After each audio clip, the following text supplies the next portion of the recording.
శ్రీ విష్ణు రూపాయ నమశివాయ. అమ్మవారి అన్ని స్వరూపాల్లోకి అత్యంత సుందర స్వరూపం లలితా మహాత్రిపుర సుందరి. ఆ అమ్మవారు ఎలా ఆవిర్భవించారో ఈరోజు చెప్పుకుందాం.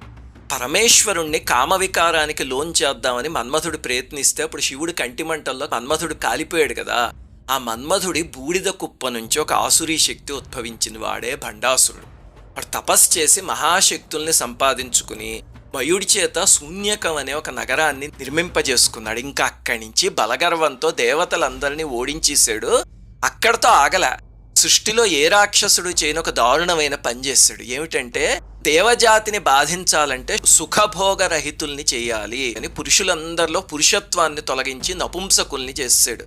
స్త్రీలందరిలో రసక్షయం చేసి వాళ్లలో ఏ కోరిక లేకుండా తయారు చేశాడు. దానివల్ల సృష్టి ఆగిపోయింది. దీన్నే కామప్రళయం అని పిలుస్తారు. ఇప్పటిదాకా సృష్టిలో ఏ రాక్షసుడు చేయని పని. 3 లోకాలు అల్లాడిపోయాయి. దేవతలందరూ